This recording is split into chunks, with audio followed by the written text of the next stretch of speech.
Ian Beacraft is my new friend, and he's also considered one of the top forces in AI and the future of work. So you know there's a natural interest I have to talk with him. I think you're going to enjoy our conversation with him. Ian is a trusted advisor to the world's most innovative companies, and he both inspires, teaches, and leads. Enjoy the conversation.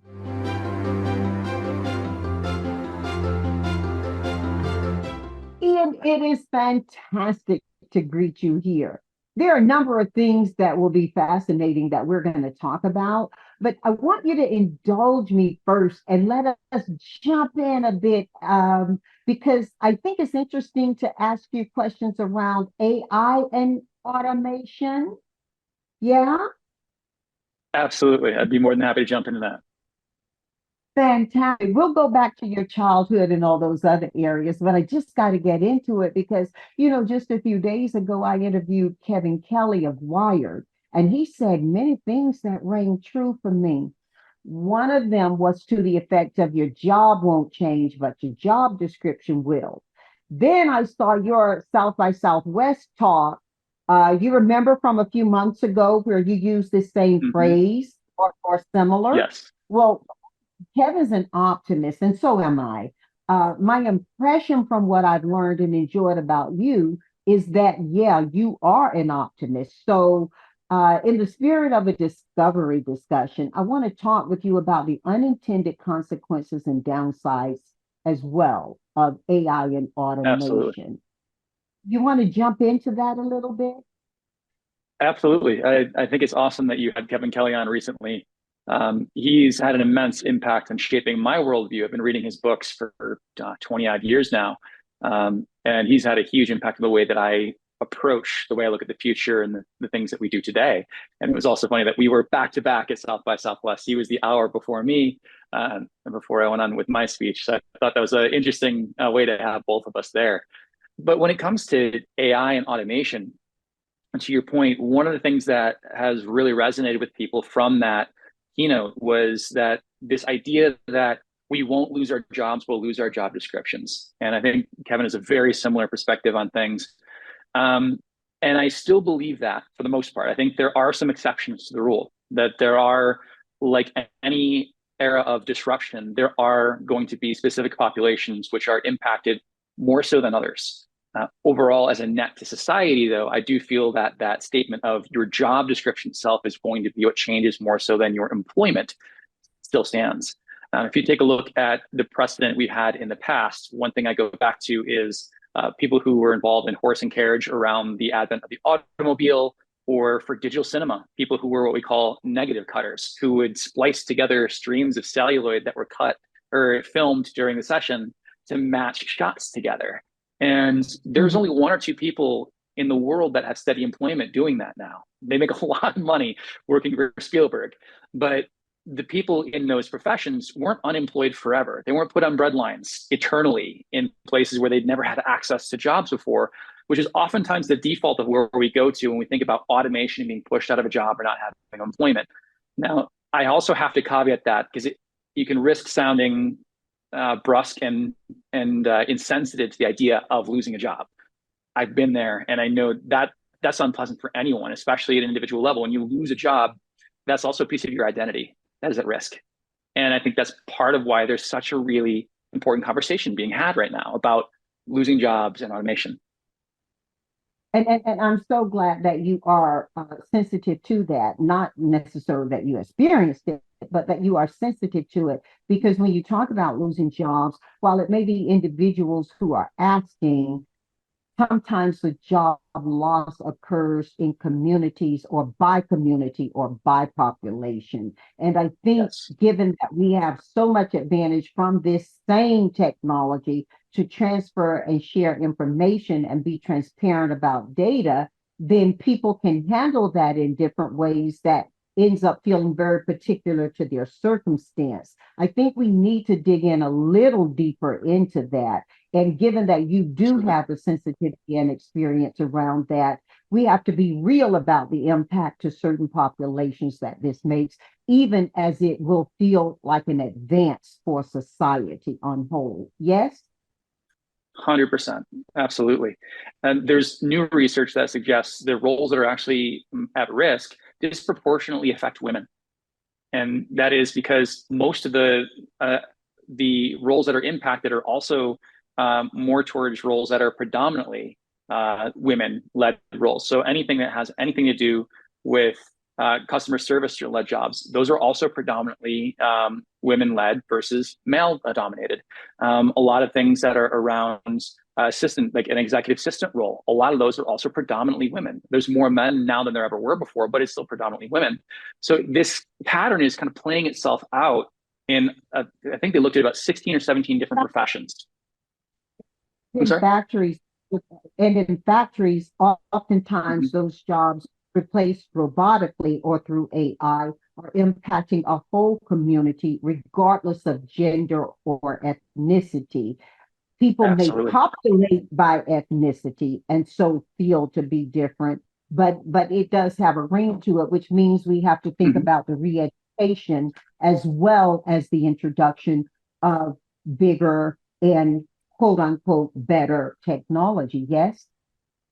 Absolutely. If you talk about geography and location, take a look at the Philippines, where there's so much focus on outsourced customer service jobs as well as technology. And if we're talking about customer service being automated, that's an entire country that's going to have a large portion of the jobs that they rely upon be impacted by this. It'll happen in stages, but if you take a look at the long-term trajectory, without what you're talking about, a reinvestment in education and upskilling, that will be devastating to a national economy. So there are elements that are geographic, there are cultural, there are gender-based. It hits across the entire spectrum, and it's going to affect a lot of people. I do believe, like I said, a net positive society, but not all net positive society just roll in without disruption and without impact to people. And that's one of the things I'm challenged by right now, because there's so much hype around AI. The hype of what it can do is almost overrepresented, whereas the challenges and potential harms aren't really discussed in detail, and they're not given the time that they need. And the mitigation to that harm or to those risks. Because when we look not just in the US, but across capitalist societies or societies that have elected officials, many of our elected officials don't have expertise in the very tech that they seek to regulate or pass laws around, whether that be about tax or humanity. There's just not enough education, which may in the interim require some measure of outsourcing of what historically has been an elected official's role to perform to. Don't you think? I completely agree with that. The the legislative process is slow by design. It's meant to move methodically and logically and carefully to be able to take a look at a very complex issue with any number of constituents impacted by it and turn it over 100 different ways to create what will hopefully be the fairest version of legislation. Now, we all know, depending on where you live, that can be manipulated in any number of ways, whether it's lobbyists being involved in the writing of certain things that impact or at least more heavily favor one party over another. But when it comes to the pure form of legislation itself, without any focus on extenuating circumstances, the fact that there is such a gap of knowledge and expertise of how these things work to how they're going to be regulated is alarming, but also expected. When technologies move at such an exponential pace, I mean, technology moves exponentially, organizations change logarithmically, creating something called Martek's law, which is more applied to organizations where there's this growing gap between where technology is and the organization can adapt, essentially creating a rift of disruption. The same thing happens when you take a look at our institutions of government. And that growing gap between the knowledge of what we need to legislate new and emerging technologies, we can only focus in so many directions. We have AI coming at us. We had blockchain and crypto became really hot last year. They're still going concerns. They're still very important to the infrastructure of the future of the financial system, just not NFTs the way that they were being like auctioned off in art houses the last few years. So many people think that those things are just over and done with, done and dusted. We don't have to worry about them anymore. And all we have to worry about is AI. And if that was only the case, the legislator's job would be so much easier, and yet still very difficult with everything they have to ingest. And that is why they lean so heavily on expertise, people who are focused on the area of AI and ethics, the idea of monetary policy. So there's going to have to be more of a reliance on the people who are spending their time working exclusively in these domains to say, hey, how do we do this or have a conversation around this so that we can do that process, look at the issue from a number of different ways, think about this and do it methodically instead of trying to knee-jerk reaction and overregulate something, where we have seen that in some other new technologies, which has unfortunately pushed innovation to other places around the globe if we're looking at a US-centric way of doing it. And I think they're careful about that. I've seen what's been happening in Congress. They've been very measured in the way they're approaching it, but there is an intensity in the interest of how this is going to impact the citizens in the United States and abroad. Yeah, yeah. And Ian, at the beginning of your South by Southwest talk that we just referenced, you spoke to the idea some people have that civilization has already peaked, and you referenced the book by Robert Gordon. Talk a little bit more about that. That really was interesting for me. I'd love to hear a little bit more of your insight on it. Absolutely. So Robert J. Gordon is an economist at Northwestern University. He wrote a book, which I think is a fascinating read. It's about 700 pages long, so it's not going to be done in an afternoon, but it's called The Rise and Fall of American Growth. And he takes a very in-depth look at a number of different technologies that were essentially brought to society in the US between 1840 and 1970. And his thesis is that the best days of the growth of productivity are over. And his reasoning behind that is to say that the technology innovations that came from 1840 to 1970 impacted every aspect of our lives, from electricity, being able to give us things like refrigeration or electric power, moving us away from steam and coal, indoor plumbing. I mean, we were using chamber pots up until that point, and things like sewage and plumbing and all that. That changed the game for clean drinking water. It made a huge difference in terms of disease. Another interest in terms of being able to create cities that didn't have the same issues of like cholera and et cetera that were because of bad plumbing. You take a look at the advent of the automobile. Now you have range that could carry you farther beyond what your horse and buggy could take you. You have a mail system that isn't just about, being able to take a letter, that could be 6 months later, or you have the telephone, which helps the spread of ideas go beyond geographic boundaries. Now we take all these things for granted today, but each one of these innovations was met with some friction and some pushback. The telephone and the train were actually both predicted to tear apart the fabric of society. For some pundits, they thought like this was really the advent of the unraveling of our nation, because it was going to take far-flung ideas from far-flung places and embed them into the fabric of our nuclear family. The TV, the New York Times famously said, the average American family doesn't have time for it because they have to stay glued to a picture instead of the radio. So we constantly get these things wrong, but we also focus on dangers that may or may not exist with these technologies. But to kind of pull back to the idea of it impacting all these areas of our lives, when we get to Robert J. Gordon's thesis, he says, the stuff we're doing now is mostly IT, telecommunications, and technology. And he's right. That is really the area of our lives that has had the most impact and innovation in it over the last 50 years. We have seen medical advances. We have seen impacts in economies of scale and industrialization and globalization. But those are essentially extensions of those innovations when it comes to the assembly line. I'm sorry? So you're not afraid that we're humanoiding ourselves, our civilization? Well, what I think is interesting about his thesis is he still does believe, like and I haven't heard him revise his statement since AI has come along, but he said even with AI back in 2018, 2019, we've kind of locked in the benefit we're going to get from telecommunication. And I disagree. I really do think that it's different. I acknowledge what he's done economically, because if you take a look at the rising GDP and the stagnating wages, there is a massive rift between where that benefit accumulates. And I think that is one of the biggest challenges of innovation, because it has accumulated and concentrated at the top. And people who are working for organizations have not seen their wages rise. They have not seen the benefits accrue to them, despite their productivity going up. And I think that's a very real challenge with AI as well. I think there are several levers we can discuss there.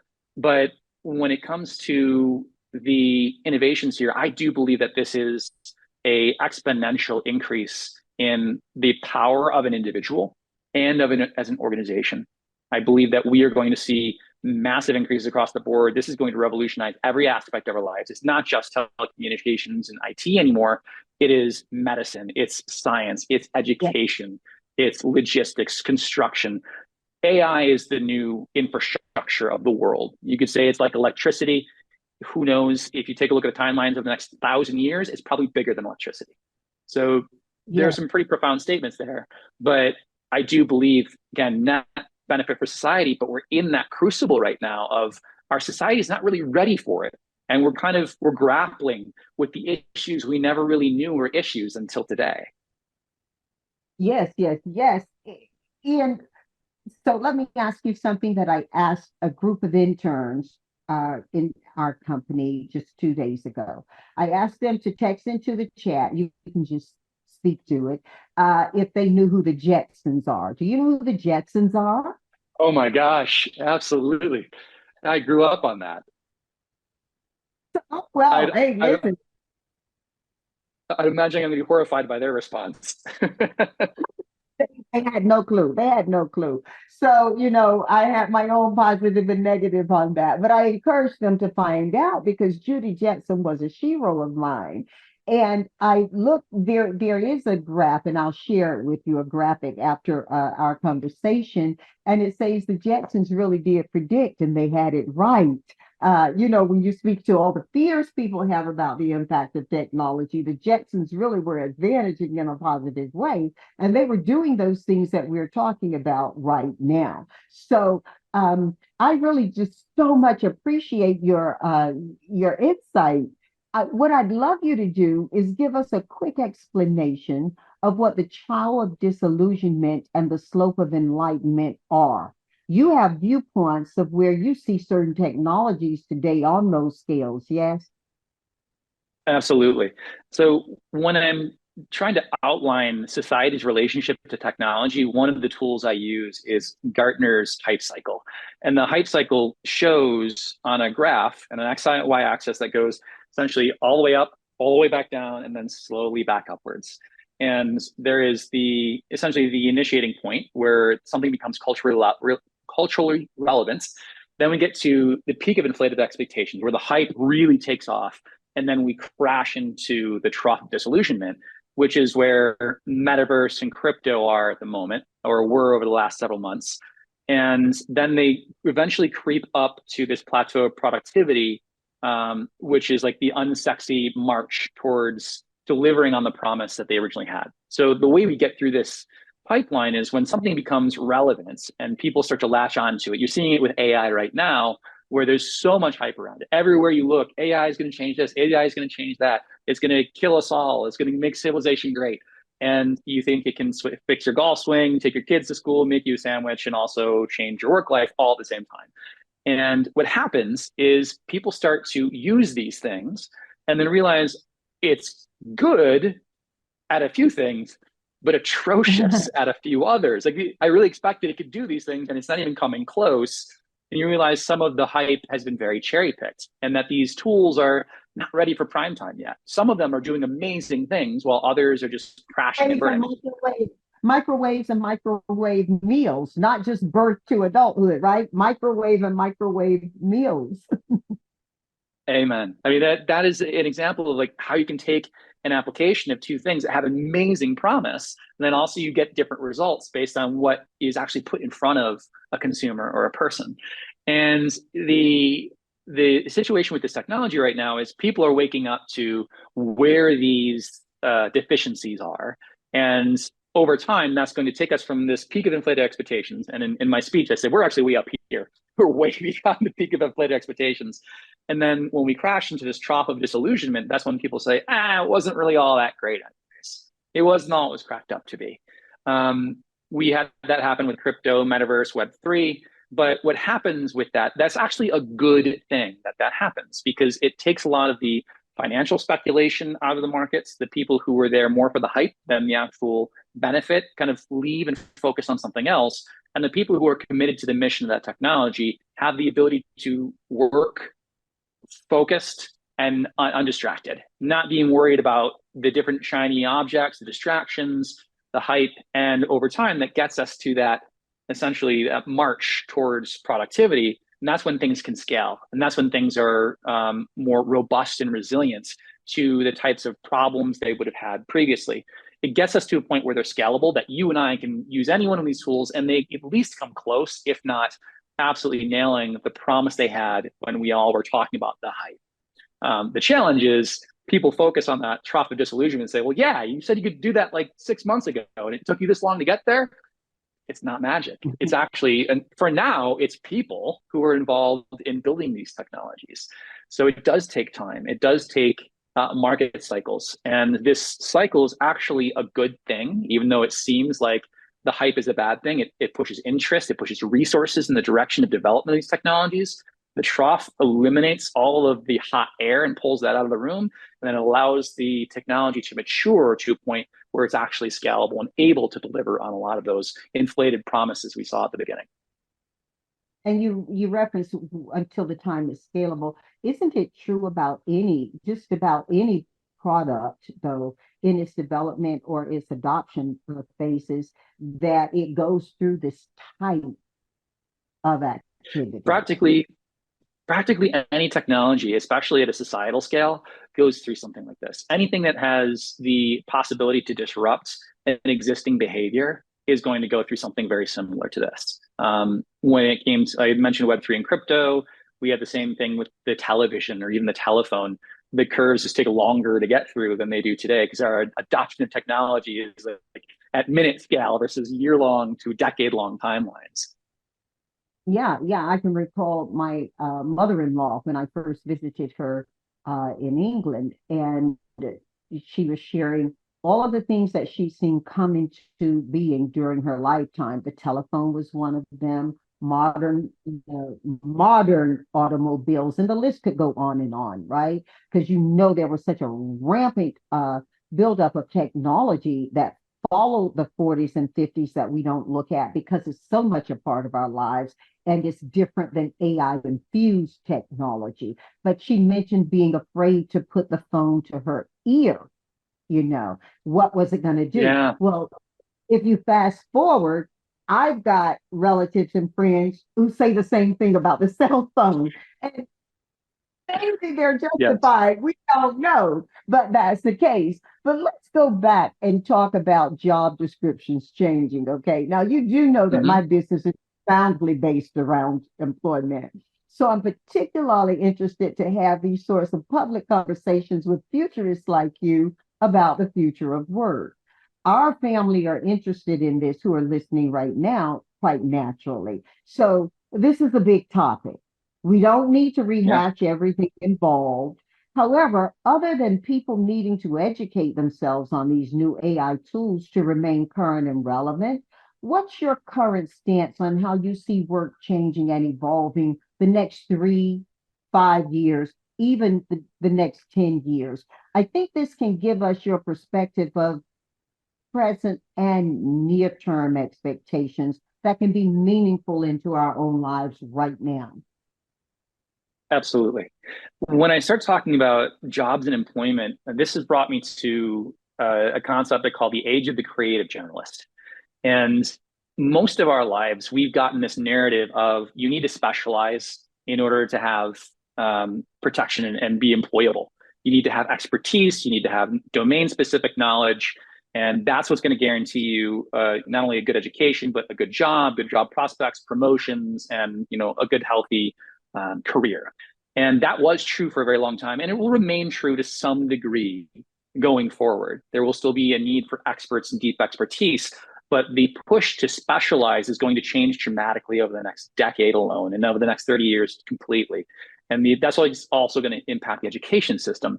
And the reason this is happening is AI can become better than any one individual human at any subject faster than we could possibly imagine. We've seen it over and over and over again in the most complex games like Go, most recently, another one called Cicero, which is a game that a master called Diplomacy, which is orders of magnitude more complex than Go. And Go is orders of magnitude more complex than chess. So it's mastering these games that are really, really hard to understand. And diplomacy is interesting because it actually requires coordinating with 6 other humans. So it's a machine understanding the emotional decision making of 6 other human beings in order to play these games. So machines are getting really good. I'm sorry? 6? Why 6? So that's the number of nations that are participating in the game of diplomacy. So diplomacy is actually a game that reproduces a lot of the geopolitical elements of World War I.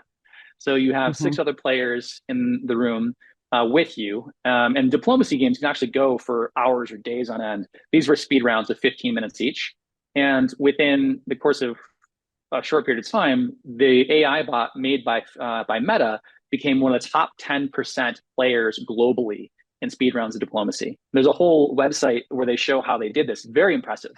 But one of the interesting things they found is that when the AI told the truth 100% of the time, when it had the option to lie, if it told the truth 100% of the time, it outperformed everyone all the time.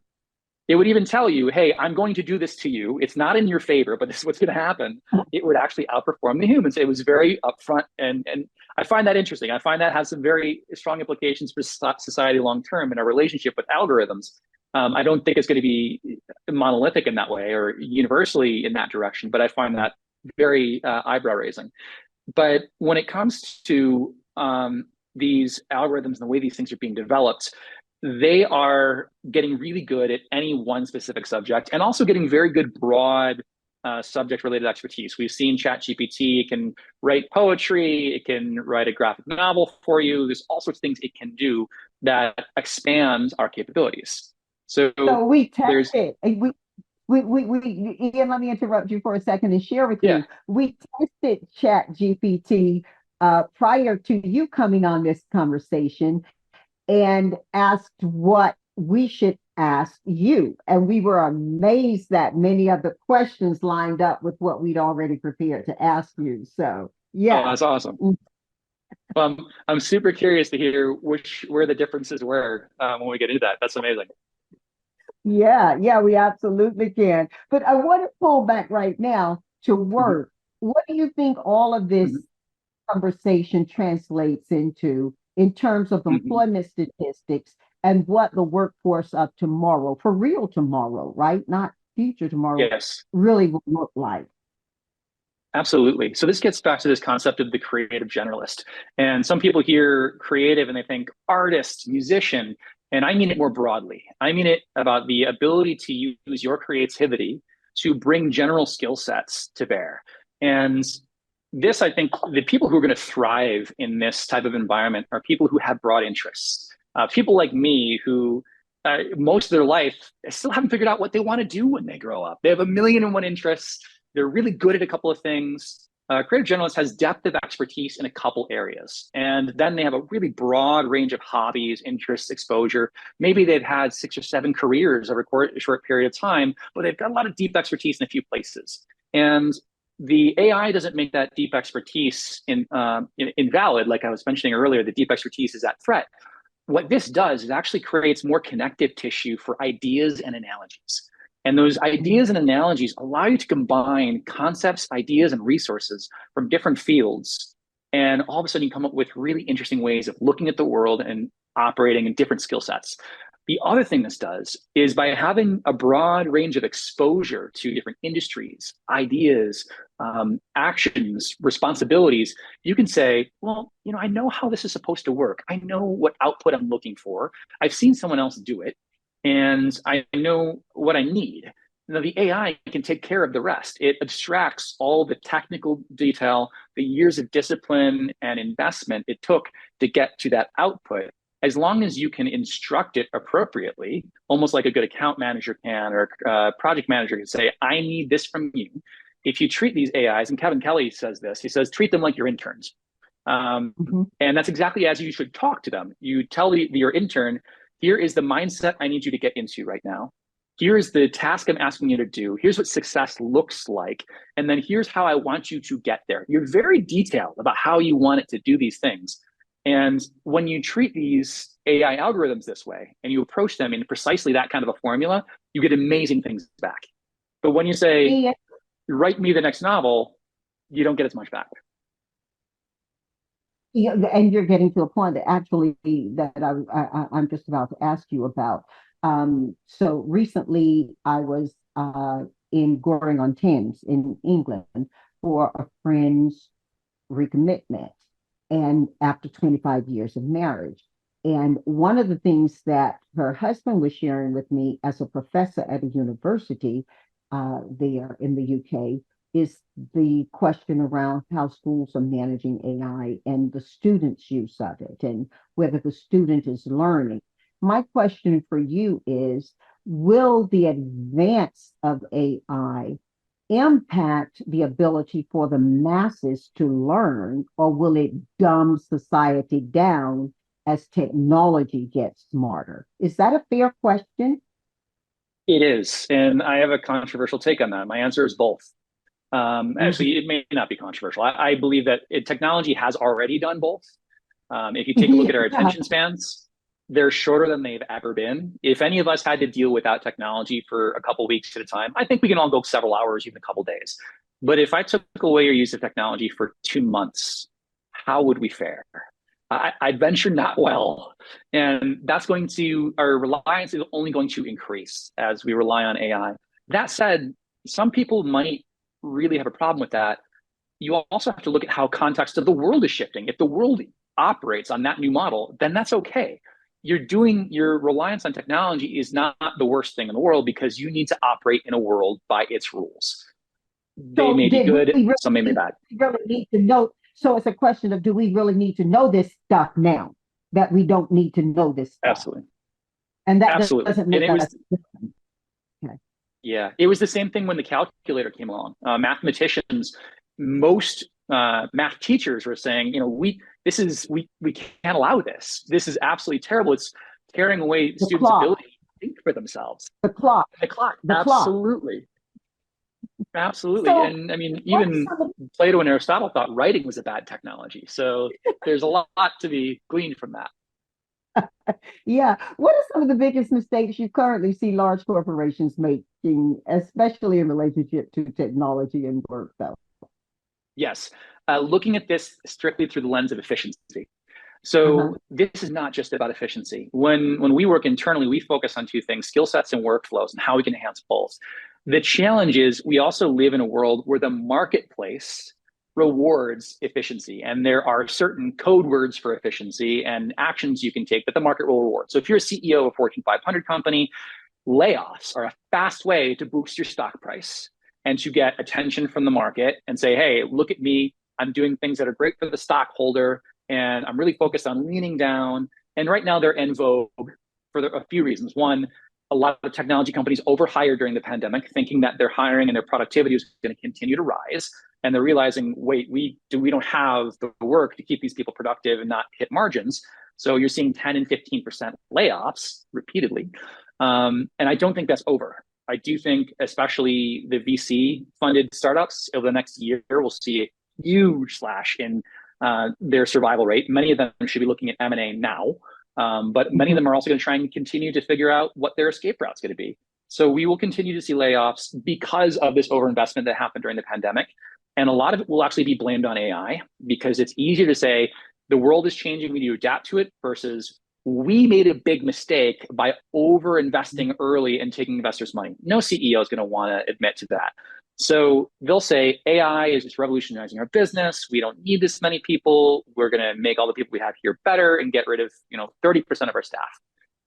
that I think is going to take over the headlines, and people are going to blame AI for that.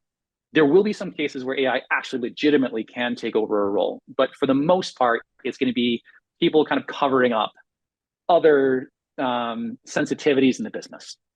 Now, what we're seeing for businesses that are doing this well, I'll give you an example of our own organization. We have looked at AI as a way to increase skill sets and productivity and re-engineer workflows entirely.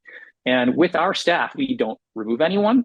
What we've done is we've enabled our business to offer new products and new services at a higher quality than we've ever been able to in the past. And everyone becomes that much more productive.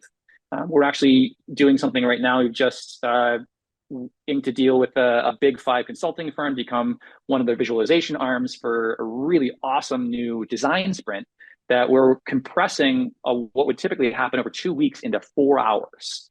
And we have a whole team that takes what we would normally do in that 2-week time frame, and we re-engineered how those processes would work, what tools we would use, and then how the work gets distributed amongst the people on the team.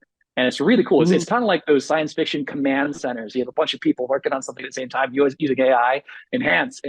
It's coming to life for us. But that's for us what we're seeing. It's exponential productivity. And the organizations that realize how to use skill sets and workflows, and investing in their people's education and upskilling, and then re-engineering their organization around the people and the skills and the software, they're going to see exponential growth. The organizations that say, oh, I can spend the next month and a half working on a layoff and not have to think about it, and all of a sudden our stocks would go up 15%, they're going to see that crash in a couple of years when everyone else around them has realized this is not about efficiencies. This is about a new paradigm shift. This is about a new way of working. And the bottom is going to get hit pretty quickly if everyone's doing layoffs. We're all at the same margin again because you all raced there so quickly. Whereas the people who think about, how can I do this differently? How can I take these tool sets and make my people that much better, that more capable?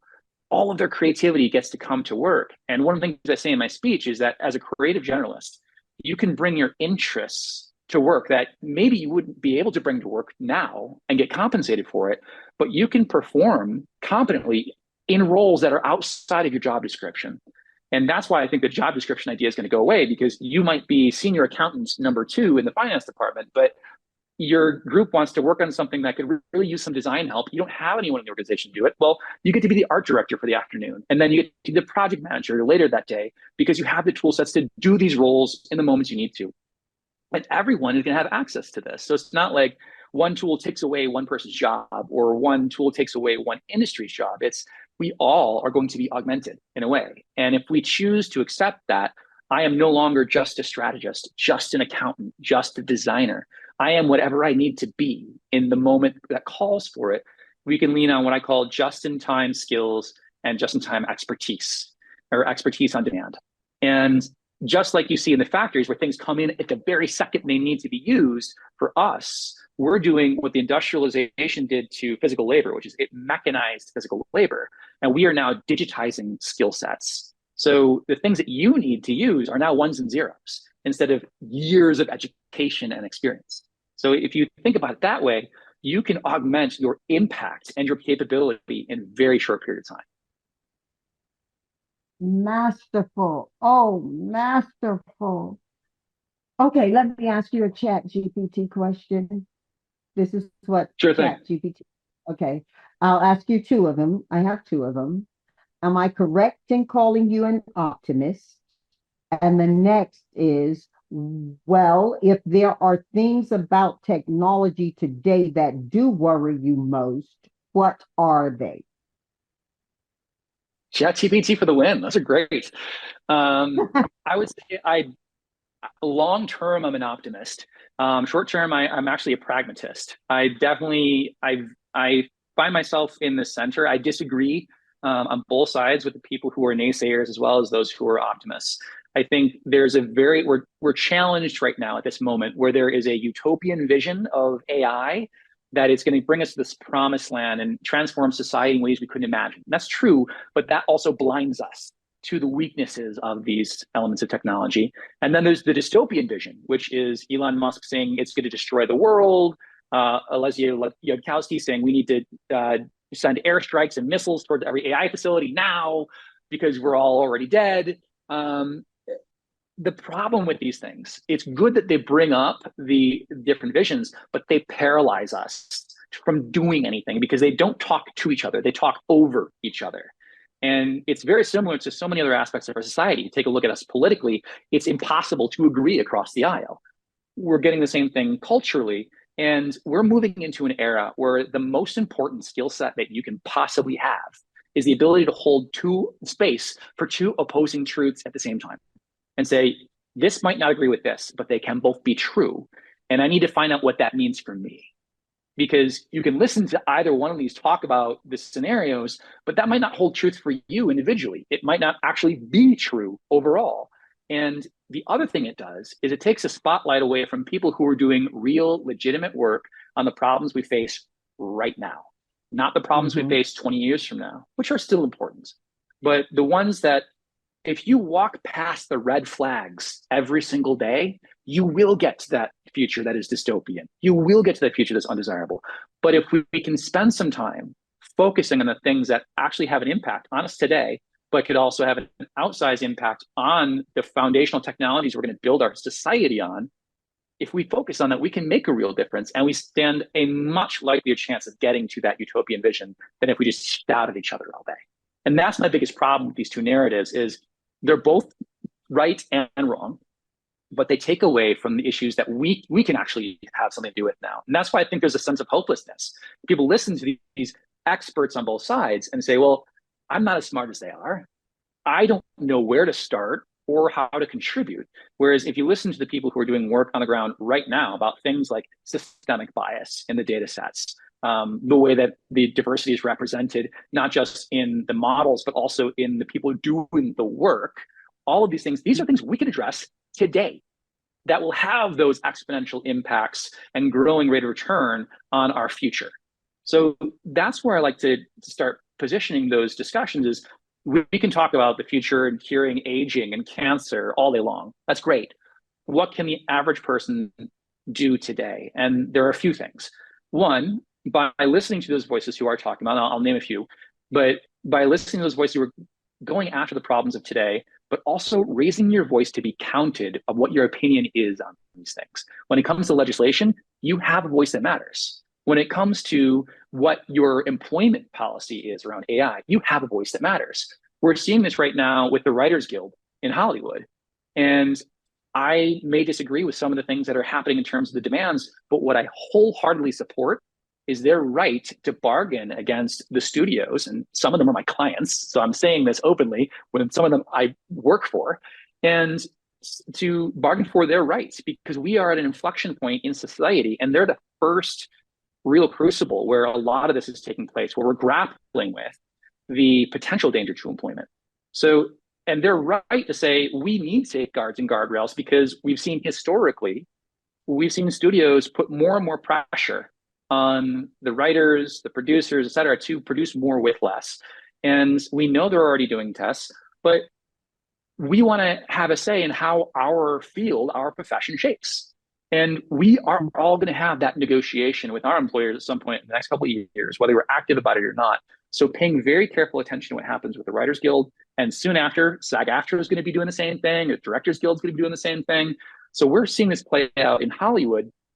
And the reason it's playing out there so quickly, one, timing of the contracts, but two, the exponential rise of technologies that impact the different elements of Hollywood, writing, visuals, graphics, deepfakes, all these things we've seen in the last 5 to 10 years, now maturing all at the same time. All of them have a very big impact on core infrastructure of the movie industry. So it's really interesting as a social experiment as well to watch what's happening there, to say, this could be a harbinger of things to come for me and my industry. And it may be, like I said, the technology could be for benefit, but it's not always the technology. It's us messy humans and what we decide to do with it. So can we trust the organizations to say, I'm going to do this for the benefit of everybody? Or are they going to say, hey, I can be really efficient with this. I can pull that lever and say, I've got 30% efficiency and I don't need people anymore. Or do we want them to put the work in and say, you know what? we're going to look at this a little bit differently. We're going to be creative about how we apply these tools to make this better for everyone. And ultimately, everyone ends up yielding more. But you can't trust everyone to do that. And that's why negotiations are really important. Yeah, and you know, we see this playing out, as you say, in front of us on both sides as well. Let's think about musical artists. You've got Drake, who we're told is Mm-hmm. absolutely off board on Mm-hmm. having us and his music re-represented through AI. And you've got Paul McCartney on the other side, who is using AI to bring the Beatles back to life. And they're both artists taking different positions. And you and I aren't taking a position with either one of them. I just do tend to agree with you that there is reason for excitement around some of the most game-changing opportunities for civilization on whole, with the potential applications of AI or the metaverse. And we can come back to AI and automation. I got to ask you one of the questions that Chat GPT wants to Yeah. ask. Okay, if you're looking back and judging your life's work 40 or 50 years from now, how do you hope you'll measure success? Oh man. I really hope so. As a futurist, for me, it's about getting people to understand that they have a voice in the future. Um, Mhm. Too many people look at the future as something that happens to them, that it arrives and it's something that they just have to participate in. And I hope that my work, both as an individual and in our organization, can change enough minds that people can become active participants in shaping the future they want to see. When I do my speeches, I say that the future is a contact sport that leaves no room for spectators on the sidelines. You're going to get hit no matter what.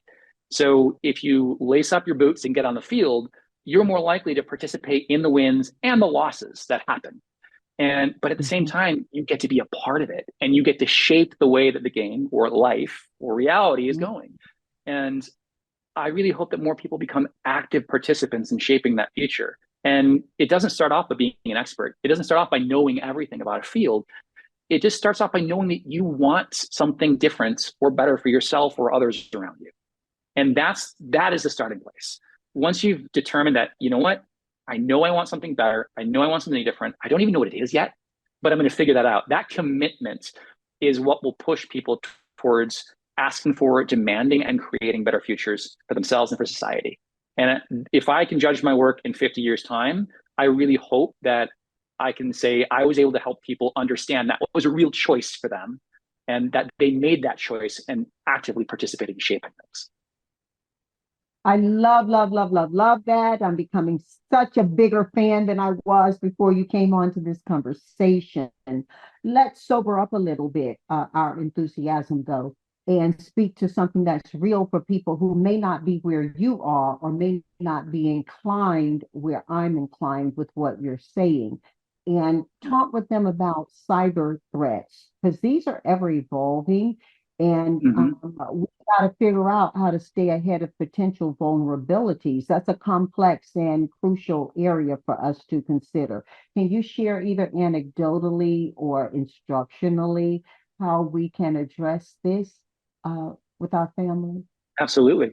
In fact, I was just in Finland for the With Secure conference talking about this. And the thankfully, the cybersecurity community has been in this space for decades. They've been using machine learning for 15, 20 years. They're aware of the growing threats that come from AI and machine learning.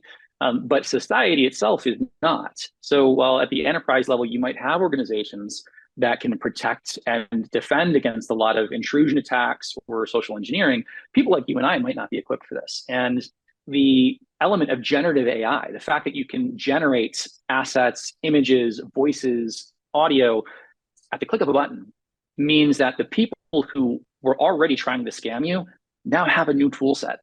So if we're going to take the equation I was just talking about earlier, where my team is more productive than ever, we have new ways of being prolific in ways I never could have possibly imagined. We're not the only ones. The adversary, the people who want to create havoc, that want to scam, that want to create chaos, have the same access to the same tool sets. And the people who call you to try and get your social security number or that try and convince you need to pay the money over the phone, these are real businesses with hundreds of thousands of people employed to do this in order to make money. And they are investing in these tools. One of the things that I showed during that conference was I played a scenario where I cloned my voice using a 10 megabyte file from a YouTube video that is publicly available. And I typed in a script, and then I typed in a script of what could be a customer service agent for British Airways. And I basically set the stage saying, this is a call that my partner could have gotten before I got on the plane, and she wouldn't have known any different. And it goes like, you see an image of me, and you hear my voice saying, "Hey, babe, I missed my plane and my card is getting declined. I really need to get on this plane in the next 2 hours. I'm going to miss the conference. Can you give them your card details? I'll Zelle you the information. I'll Zelle you as soon as I possibly can." And then it goes over to the gate agent. You hear this British voice. Her name's, "Hi, my name is Charlotte. Let me know when you have your card details ready so we can get you in on the next plane to Helsinki." And it has the details of where I'm going. It sounds like my voice. It sounds like a reputable person on the other line. And this took me 5 minutes to create. I just needed the audio clip, and I was able to write the script out. And that's the kind of thing I can play through a phone line, and you never know. It's incredibly convincing. I actually played it for my partner, and she's like, the only reason I could tell that wasn't real was because the gate agent sounded like it was recorded in a studio, but you sounded like you. And she's like, if it was just you, I wouldn't have been able to tell. And we're seeing the same things in the news where people are told, hey, your kid's been thrown in jail. Or it sounds like their kid who's like, "Hey, mom, I've been pulled over by the cops. I need to get X, Y, and Z, or I need money," and they're falling for it. Thankfully, the one news article, they actually, in some cases, they are, and in one case, they were able to realize, "Oh, my kid's in the room next to me. Who is this on the phone?" Because it sounded realistic. So the people who want to scam are getting better at social engineering. You're touching so handily, and it's everywhere. And I think that's what's scaring people. The potential for good is everywhere, but they get overwhelmed by the potential for evil. This morning's news, as I was dressing, did discuss a young man who actually committed suicide behind something similar, where someone, I believe they said from Nigeria, has set themselves up as being a peer age to him, female. He was a great kid on campus, sports, everything. And the circumstances in his interaction led toward his suicide. And even when he responded and realized he'd been scammed, because they were saying, "Pay me money or I'm going to push these photos to your friends," kind of thing, he said, "Oh, I killed myself first." They encouraged the suicide. So these things can happen, and the vulnerabilities become exposures to younger and younger. Let me ask you this. When we think about, first of all, it gets into the human side of us, and where we think we have the right to determine where humanity begins and ends. I remember, Ian, I was at a conference, and one of the studies that was cited and shared with us was one where a significant population, because I think 800 is a significant test population, right? To ask around tech stuff. And they were asking a population who self-identified as male, who like females, and they were between the ages, I forget now, I think it was like 18, they're basically college age people. And so giving credibility, Ian, that some of it could have been jokester. When you did the drop down on it, though, it indicated a strong preference, like in 90% preference, to have a Lily who is AI customized to them over a live person. I don't know what that would end up being for us in, a more mature age population, but it did indicate that next generation at that time, that several years ago, really saw themselves living with someone they created. We talked about humanoids earlier, over someone who had been given a biological birth. So I think those kinds of discussions scare people. How can they, though, excite people? What can we do to change that around? Or is it a world of people still end up making their own decisions and selections? Yeah, I think it does. I think that there's there's an element of holding grace for people who do things that you might find to be really challenging.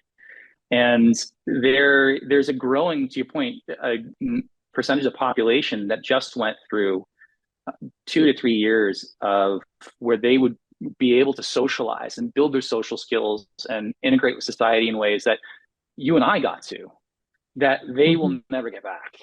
And they spent years interacting digitally. So this idea of interacting with people through a screen is, this is what social life is like. This is what it is like. And the idea of being with people becomes less necessary or less desirable because it brings on additional anxieties because you're not as developed as somebody who'd gone through that their entire lives. And that is having knock-on effects now, because we're already seeing people that have actively built romantic and sexual relationships with AIs. There is a company called Replica that made the news recently where they had actually taken a functionality out of the chatbot, which would engage with sexual behavior. And it's a chatbot, it's basically like sexting with an AI. And when that feature was taken out, the people who used it cried out saying, hey, I feel like I just lost a girlfriend or I just lost a boyfriend. It was mostly men using it, of course. But people are leaning on these for remote romantic fulfillment and sexual fulfillment. And it comes as a shock to a lot of people. But if you think about the way humans develop emotional connections to things, we develop emotional connections to our pets. We develop emotional connections to characters in movies and books. I mean, when was the last time you got angry at a character in a movie or sad that somebody died in a movie? Like, those attachments that are built in the course of 45 minutes to an hour. And then as we were kids, we had like attachments to our stuffed animals. So it's not that surprising that we would develop an attachment of some kind, whether collegial, romantic, or sexual, to something, a machine that is designed to elicit emotional responses from you, custom designed. And they do it better than a human, better in quotes. Better in quotes, exactly, because it might be more of what that person likes, but there's also this balance of what's healthy social interaction. If I am always getting what I want with no friction, if I'm never having to navigate a balance of partnership of when do I make sacrifice for my partner? When do I make space for my partner to do things that might really like tee me off and say, I need to hold grace for you, I need to hold space for this because I'm here for you. And when that bot's just always there for you, what does that start to do in terms of our expectations of our relationships with other people? So those are things that concern me. And as a futurist, I spend a lot of time thinking about these more dystopian possibilities because I need to go through that mental and emotional roller coaster in order to talk about these and say, I've spent time thinking about these, I've grappled with them. And when I talk about them on stage or in a conversation, I oftentimes come off as like, I'm very emotionally cool about it. It's no big deal, but that's because I've spent so much time thinking about it in the past that I've done my talk therapy with myself about it before I start bringing it to the public. And I'm just a few steps ahead. Trust me, I've had my moments of panic, but it's one of those cases, the future isn't good or bad, it just is.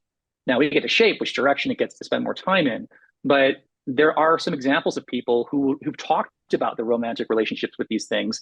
And I think it's only going to get stronger. I think we're moving into an age where today's challenge was, how much time do our kids spend on devices? Whereas the future challenge for parents is going to be, how many synthetic friends do we let them have versus organic friends? Because that's going to happen. You already take a look at the characters that they interact with on iPads, the characters from TV shows. What happens when their favorite character from a TV show becomes an AI that can interact with them on a one-on-one basis in any channel you can possibly imagine? They're going to develop a very strong bond to that character way beyond anything you see now.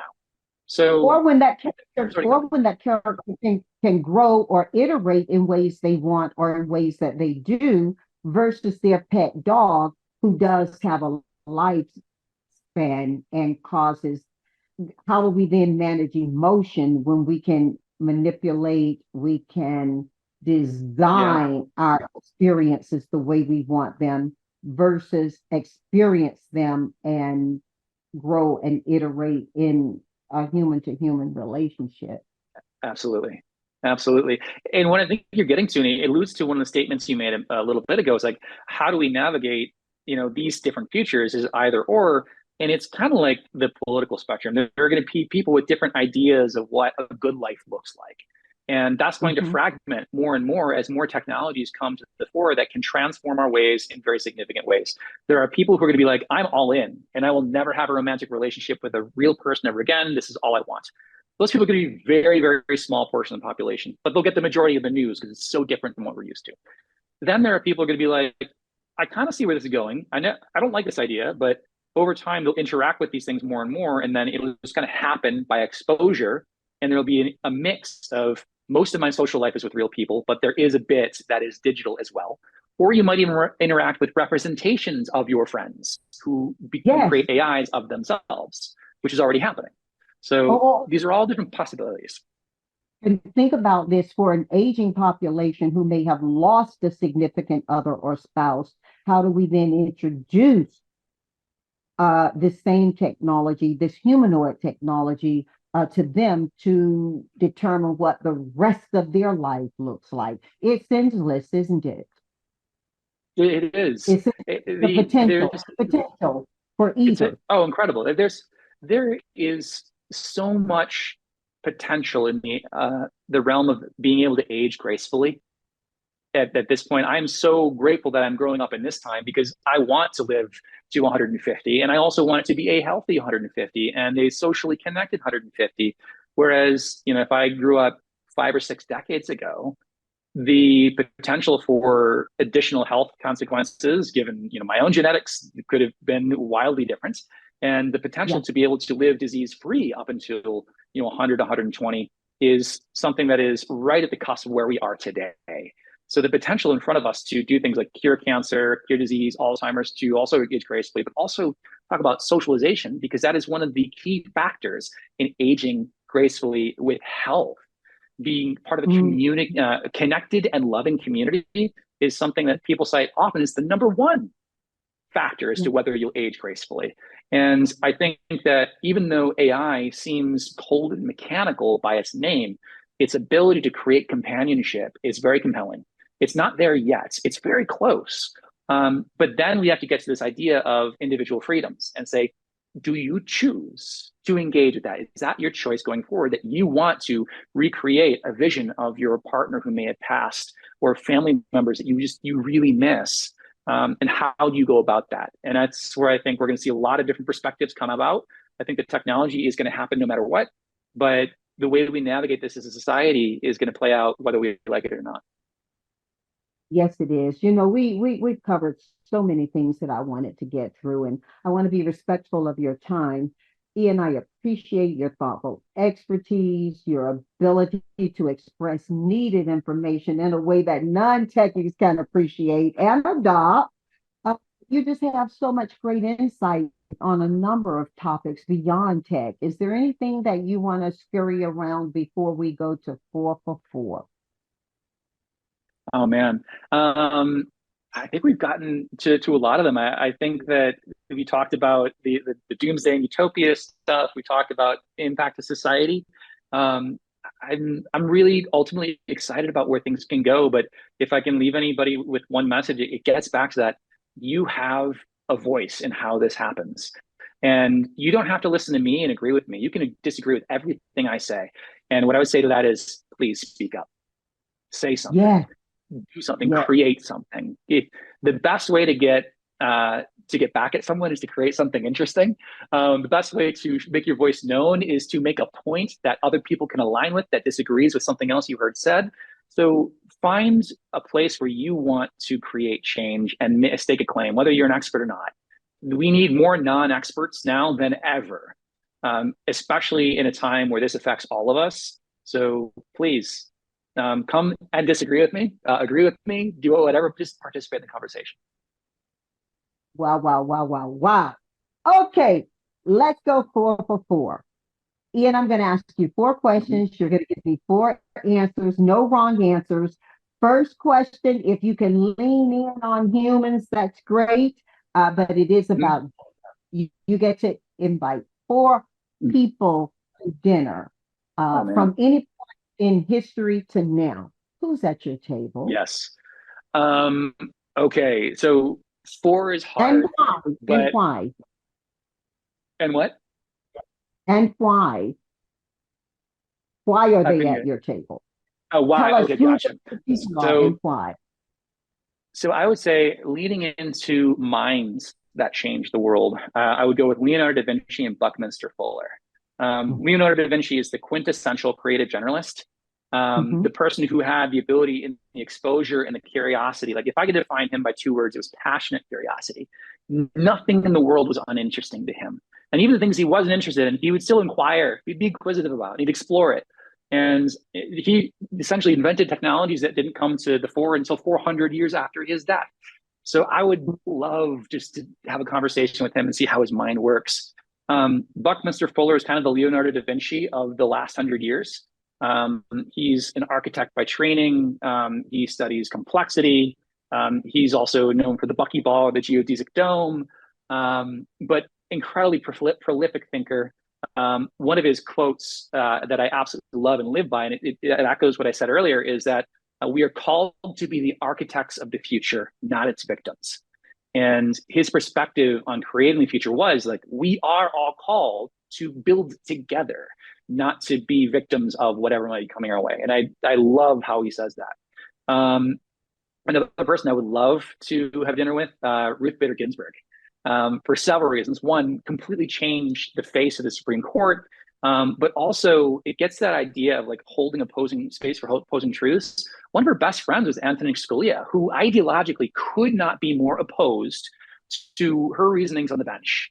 And it resonates a lot with like Abraham Lincoln's presidency, which was a team of rivals, but she was able to find and build a really amazing emotional connection and friendship that was just a beautiful thing in an area where there was also contentious disagreement at stakes that were not just national but global. I mean, if I can't get along with somebody I disagree with at work, and she's doing this with somebody who's literally shaping policy that will have decades of impact, there's a lesson to be learned there. So I would say her for sure. And then another person who I feel like shapes society is Martin Luther King Jr.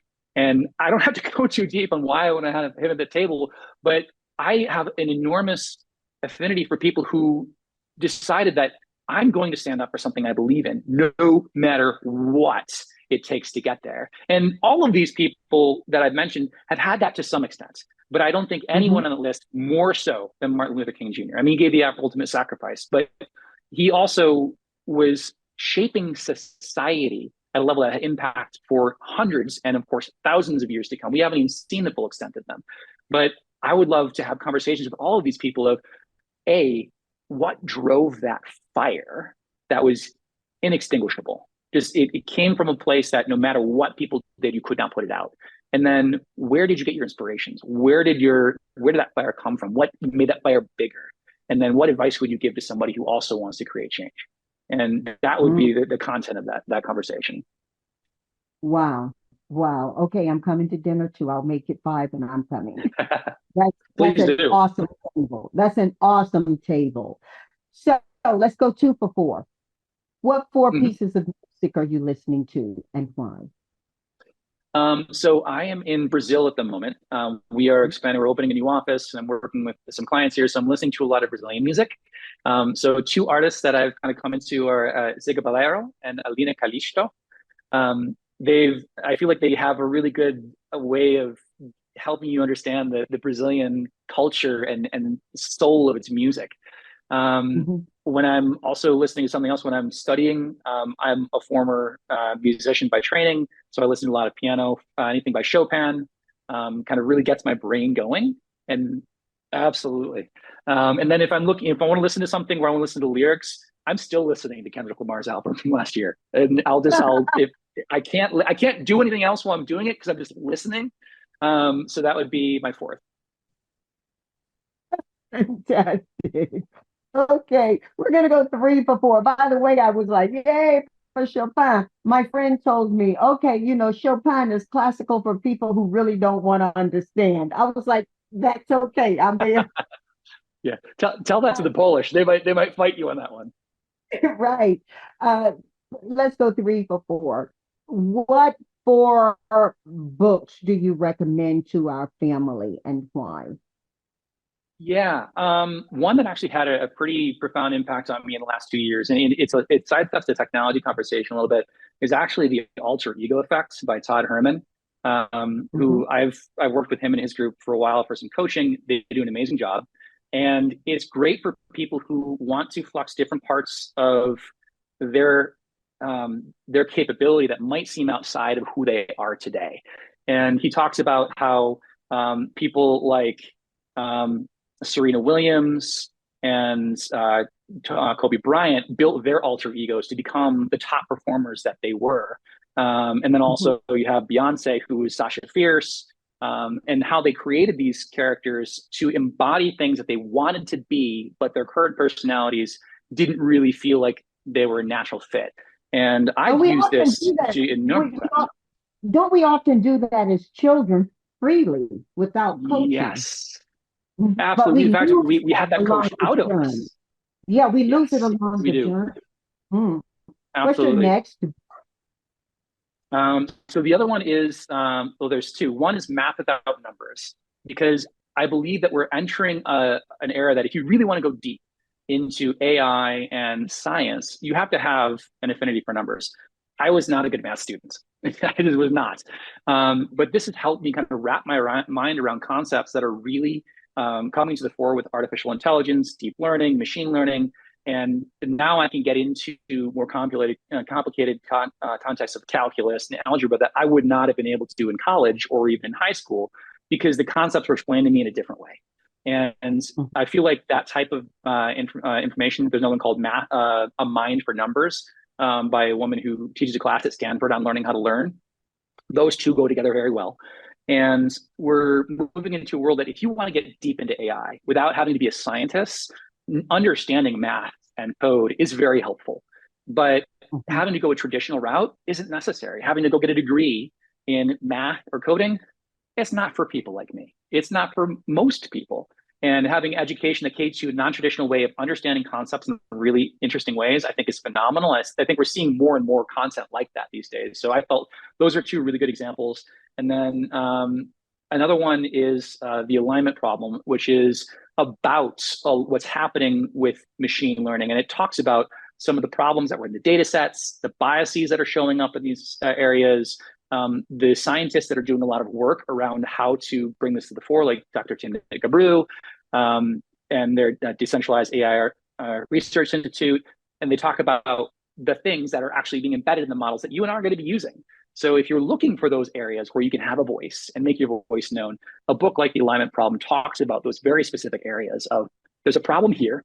Here is the exact problem. Here are the implications it has for society. And from that, you can decide how you want to take it forward. But I felt that does a very good job of kind of bringing some of the hype back to reality and explaining where there are things that need to be fixed today. Brilliant. Thank you. By the way, I'm going to pick up that first one you mentioned. Um, let's go four for four. What four pieces of advice, Ian, do you have for our family? And if you gain that advice from someone else, please show homage to them. Absolutely. So the first one is be passionately curious. This is how I end every single lecture I give at a university. When I talk to students, I said, passionate curiosity is the currency of success. It is what will drive you in a direction.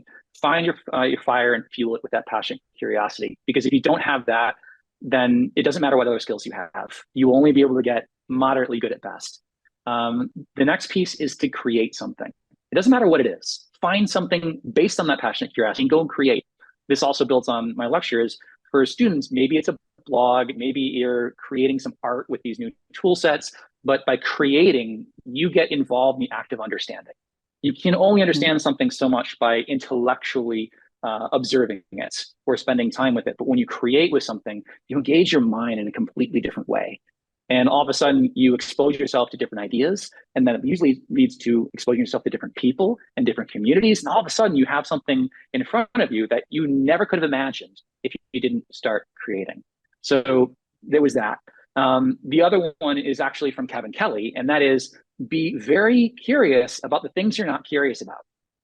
And this is something I struggled with in my early days of my career. I felt like, you know, I'm ADHD. Getting me interested in something that I'm not truly passionate about now is not going to happen.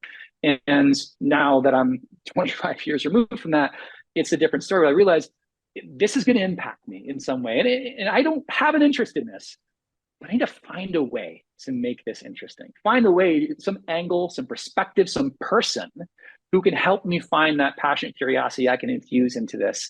And, or at the very least, inspect it in a way I can find out why I'm not curious about it, because that'll tell me as much about myself as it will about the thing I'm not so passionately curious about.